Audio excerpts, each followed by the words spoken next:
Bismillahirrahmanirrahim. Assalamualaikum warahmatullahi wabarakatuh.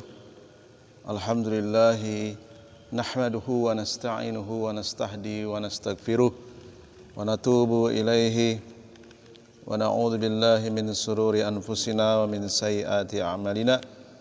Man yahdihillahu fala mudhillalah wa may yudlil fala hadiyalah. Asyhadu an la ilaha illallah wahdahu la syarikalah wa asyhadu anna Muhammadan abduhu wa rasuluhu amma ba'd.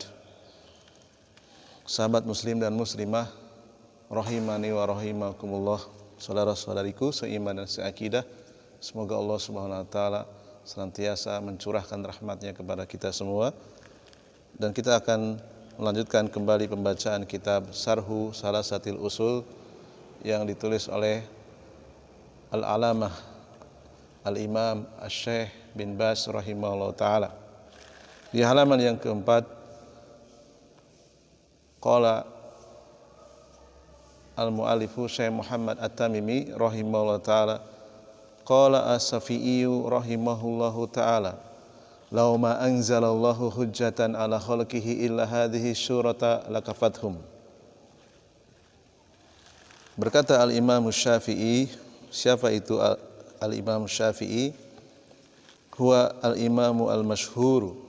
Beliau adalah seorang imam yang senantiasa namanya terkenal, masyhur dari dahulu sampai sekarang. Ahadul ulama il-kibari, beliau termasuk salah satu dari ulama-ulama besar, ulama-ulama dunia, ulama papan atas, ulama kelas dunia. Wa ahadul a'immatil arba'ati, beliau termasuk ahli fuqaha, ahli fikih, termasuk imam fikih di antara 4 madhab yang terkenal, madhab Hanafi, madhab Maliki, madhab Syafi'i, madhab Hambali. Wa huwa Muhammad, beliau adalah nama aslinya adalah Muhammad. Ayahnya bernama Idris Asy-Syafi'i Al-Muttalibi. Al-Mauludu sanata khamsina wa mi'atin, beliau dilahirkan pada tahun 150 Hijriah, abad kedua. Wa tawaffa sanata arba'i wa mi'atain, dan beliau wafat pada tahun 204 Hijriah. Yaqulu rahimahullah, beliau mengatakan, law ma anjalallahu hujjatan ala khalqi illa hadhihi suratal kafathum. Seandainya Allah tidak menurunkan argumentasi kepada makhluknya, melainkan hanya menurunkan surat ini saja, lakafathum, pasti sudah mencukupkan mereka. Wa fi riwayatin, dalam riwayat yang lain beliau mengatakan, law fakkarun nasu fi hadhihi surati lakafathum. Seandainya manusia mau merenungkan, mau mentadaburi, berkontemplasi terhadap surat ini, pasti akan mencukupi mereka. Ai law nadaru fiha wa ta'ammalu fiha lakanat kafiyatun fi iljamihim bil haqqi. Maksudnya adalah seandainya mereka mau menghayati kandungan surat ini, yaitu surat Al-Asr, pasti akan cukup sebagai motivasi di dalam menguatkan mereka terhadap kebenaran. Surat ini adalah surat yang cukup untuk menjadi motivasi di dalam berpegang teguh dengan kebenaran. Wa qiyamuhum bima aujaballahu alaihim, cukup untuk memberikan dorongan kepada manusia untuk mengimplementasikan apa saja yang Allah wajibkan kepada mereka. Wa tarku ma haramahu alaihim, surat ini cukup sebagai motivasi bagi manusia sehingga mereka bisa meninggalkan apa saja yang dilarang oleh Allah SWT, apa saja yang diharamkan atas mereka. Lianna Allah bayyana innal ladzina amanu wa amilus salihati wa tawassaw bil haqqi wa tawassaw bis sabri. Karena sungguhnya Allah telah menjelaskan bahwa orang-orang yang berilmu kemudian beriman, mengerjakan amalan-amalan soleh, saling berpesan di dalam kebenaran, saling berwasiat di dalam kesabaran, hum ar-rabihuna, mereka itu adalah orang-orang yang sukses, orang-orang yang berhasil. Wa min siwahum khasirun, dan sebaliknya selain orang-orang yang beriman, berilmu, selain yang beramal soleh, tidak mau saling berwasiat di dalam kebenaran dan kesabaran, mereka adalah orang-orang yang gagal, orang-orang yang bangkrut, orang-orang yang rugi. Wa hadhihi hujjatun qa'imatun ala wujubin tawasi. Surat ini adalah argumentasi yang sangat sulit dibantah, argumentasi yang sangat kokoh, yang sangat kuat, mewajibkan kita untuk saling memberikan pesan ke satu dengan yang lain, saling menitip pesan, ya, pesan kebenaran, watanasui, saling menasihati, ya, wal iman, saling mengingatkan kepada keimanan, wasobri, saling berwasiat tentang kesabaran, wasidki, berwasiat untuk senantiasa bersikap jujur, berlaku jujur, baik itu perbuatannya, demikian juga lisannya. Wa annahu la tariqa lis-sa'adati wa ribhi illa bihadhi sifatil arba'i. Tidak ada jalan yang bisa ditempuh oleh seseorang untuk mendapatkan as-sa'adah, mendapatkan kesuksesan, mendapatkan kebahagiaan yang hakiki, mendapatkan keberuntungan, kecuali orang tersebut harus berupaya memiliki 4 sifat ini, yaitu imanin, menuntut ilmu sampai ia beriman, kemudian shadiqin billahi wa rasulih, yakin 100%, beriman 100% kepada Allah dan Rasulnya, tidak ada keraguan. Wa amalin solihin, mempraktekkan amalan-amalan soleh, amalan-amalan yang ada dalilnya, yang ada tuntunannya dari syariat. Wa tawasin bil haqqi, saling berpesan di dalam kebenaran. Wa tawasin bis sabri, saling berwasiat dalam kesabaran. Wa qala al-Bukhari, al-Imam Bukhari mengatakan, semoga Allah merahmati beliau, babul ilmi qabla al-qawli wal amali wa dalilu qawlu ta'ala fa'lam annahu la ilaha illallah wastaghfir li dzambik wa bada' bi ilmi qabla al-qawli wal amali. Al-Imam Bukhari, beliau memiliki nama kunya Abu Abdillah, nama asli beliau Muhammad, ayahnya bernama Ismail, kakeknya bernama Ibrahim, dari daerah Al-Bukhari, yaitu Bukhara di Timur Tengah, fi syarqil awsati. Wulida sanata arba'i wa tis'in wa mi'atin. Ya, beliau lahir tahun 1194 Hijriah, di akhir abad kedua. Wa mata sanata sittin wa khamsin wa mi'atain. Ya, beliau wafat pada tahun 256 Hijriah, pertengahan abad ketiga, fi wastil qarni tsalithi. Kana umruhu isnataini wa sittina sanah. Ya, umur beliau 62 tahun. Wa huwa sahibul sahih, beliau pemilik kitab, penulis kitab Sahih Bukhari. Walahu mu'allafatun ukhra, beliau memiliki karya-karya yang lainnya, memiliki masterpiece, karya-karya besar, azimatun nafi'atun, yang sangat bermanfaat bagi umat. Yaqulu, beliau mengatakan, Babul ilmi qabla al-qauli wal amali, ilmu itu sebelum perkataan, sebelum teori, wal amali, dan sebelum praktek, sebelum pengamalan. Liqaulillahi subhanahu wa ta'ala, karena Allah subhanahu wa ta'ala berfirman di dalam Al-Quran, fa'lam annahu la ilaha illallah, ketahuilah, berilmulah, sesungguhnya tidak ada Tuhan yang berhak disembah kecuali Allah saja. Fabada' bil ilmi qabla al-qauli wal amali.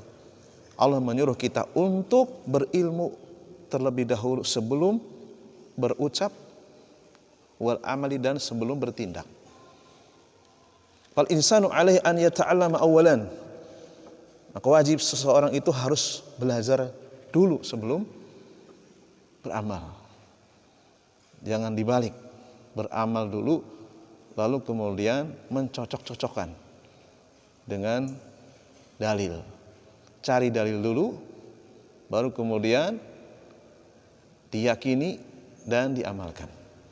Summa ya'mala, setelah berilmu, setelah mendapatkan ilmu, dipraktekkan ilmunya. Ya. Fayata'allamu dinahu wa ya'malu ala basiratin wallahu a'lam. Ya. Seseorang itu wajib untuk mempelajari agamanya. Kemudian ia beramal di atas ilmu, bukan di atas kejahilan, bukan di atas ikut-ikutan, bukan di atas kebodohan. Tetapi dia beramal, ia beribadah, ia berkeyakinan, ia berakhlak ala basiratin, di atas ilmu, di atas kebenaran. Sahabat muslim dan muslimah rahimani wa rahimakumullah, apabila kita melihat matan kitab ini, Syekh Muhammad At-Tamimi rahimahullahu ta'ala, beliau hanya mengutip perkataan-perkataan ulama salaf, mengutip perkataan Al-Imam Syafi'i, mengutip perkataan Al-Imam Bukhari, menunjukkan bahwa beliau menyampaikan mukadimah dalam kitab Salah Satu Usul ini ya, bukan semata-mata membawa ajaran yang baru. Beliau tidak membawa ajaran baru. Beliau hanya mereview, merangkum perkataan-perkataan ulama-ulama sebelumnya, ulama-ulama ahlu sunnati wal jamaah. Ini juga sekaligus bantahan kepada orang-orang yang memberikan tuduhan yang sangat keji kepada beliau dengan menuduh beliau adalah Wahabi. Sama sekali tuduhan ini tidak benar. Ya. Beliau mengikuti Al-Imam Syafi'i, mengikuti akidahnya Al-Imam Bukhari. Beliau tidak membawa ajaran akidah yang baru. Beliau hanya mengumpulkan perkataan-perkataan ulama salafus saleh terdahulu. Jadi ini adalah sebagai bantahan kepada orang-orang yang kotor lisannya, melemparkan tuduhan keji kepada beliau dengan menuduh Wahabi. Demikian juga orang-orang yang berusaha mengajarkan akidah yang benar di tengah-tengah masyarakat, sering diberikan stempel negatif dengan tuduhan atau dengan label Wahabi. Maka ini juga tidak benar. Ini tuduhan palsu, salah sasaran. Ya. Apa yang beliau bawakan adalah qala Allahu, qala Rasul, qala salaf. Allah SWT berfirman, Rasulullah SAW bersabda, para ulama salaf berpesan, berkata, dan seterusnya. Ini adalah mukadimah yang disampaikan oleh Syekh Muhammad At-Tamimi rahimahullah ta'ala.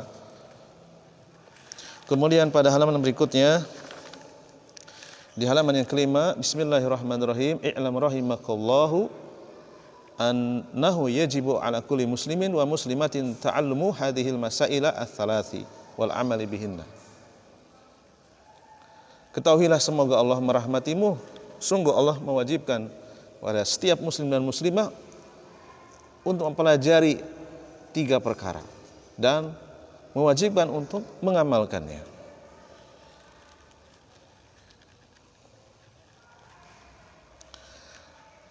Hadhil masailul salathu min ahamil masailil lati tata'allaqu bitauhid wa huquqihi. 3 masalah yang wajib untuk dipelajari dan dipraktekkan ini termasuk perkara yang penting yang berkaitan erat dengan tauhid dan hak-hak tauhid. Apa saja? Al-ula, yang pertama. Masalah yang pertama, annallaha khalaqana wa razaqana wa lam yatrukna hamalan. Ketahuilah bahwasanya sesungguhnya Allah adalah zat satu-satunya yang menciptakan kita, yang memberikan rezeki kepada kita, dan Allah tidak meninggalkan kita dalam keadaan terlantar. Allahu khalaqal khalqa liya'buduhu falam yakhluqhum hamalan. Allah yang memiliki kemampuan menciptakan makhluk agar makhluk tersebut menyembahnya. Tidaklah Allah menciptakan para makhluknya dalam keadaan dibiarkan, tidak diurus, tidak. Wala sudan wala abathan, dibiarkan dalam keadaan sia-sia, tidak. Lakinnahu khalaqahum bil amrin azimin. Allah SWT menciptakan para makhluk untuk tujuan yang sangat besar. Wal hikmati azimatin, untuk sebuah hikmah yang sangat agung. Fiha sa'adatuhum, yang mana tujuan tersebut apabila diamalkan, dipraktekkan oleh para makhluknya, maka itu akan menjadi kebahagiaan untuk mereka. Ya. Wa fiha najatuhum, akan menjadi keselamatan bagi mereka. Ya. Wa hiya an ya'budullaha, tujuan tersebut adalah menyembah Allah saja. Ya'budullaha wahdah la syarikalah, tidak boleh mencari tandingan selain Allah di dalam beribadah. Tidak ada sekutu bagi Allah. Sebagaimana Allah katakan dalam surat yang sering kita baca, wa ma khalaqtul jinna wal insa illa liya'buduni. Tidaklah aku menciptakan bangsa jin dan bangsa manusia kecuali hanya untuk menyembahku saja, kecuali untuk mengabdi kepadaku saja, kecuali hanya untuk beribadah kepadaku saja. Wa hadhihi al-ibadatu amarahumullahu biha fi qaulihi subhanahu wa ta'ala. Inilah ibadah, inilah tujuan, inilah amrin azim, inilah hikmah azim, hikmah yang sangat besar, yaitu ibadah kepada Allah. Sebagaimana Allah perintahkan dalam ayat yang lainnya, ya ayuhan nasu ubudu rabbakum, wahai semua manusia, sembahlah Tuhan kalian, yaitu Allah Subhanahu wa ta'ala. Banyak ayat-ayat yang seperti ini. Di antaranya wa'budullaha wa la tusyriku bihi syai'a. Sembahlah Allah saja, jangan kalian cari tandingan-tandingan selain Allah di dalam beribadah. Jangan kau sekutukan Allah dengan sesuatu apapun. Wa ma umiru illa liya'budullaha mukhlisina lahuddin. Tidaklah mereka disuruh melainkan hanya untuk menyembah Allah saja, memurnikan ketaatan kepadanya. Dan masih banyak ayat-ayat yang lainnya yang semakna dengan ayat ini.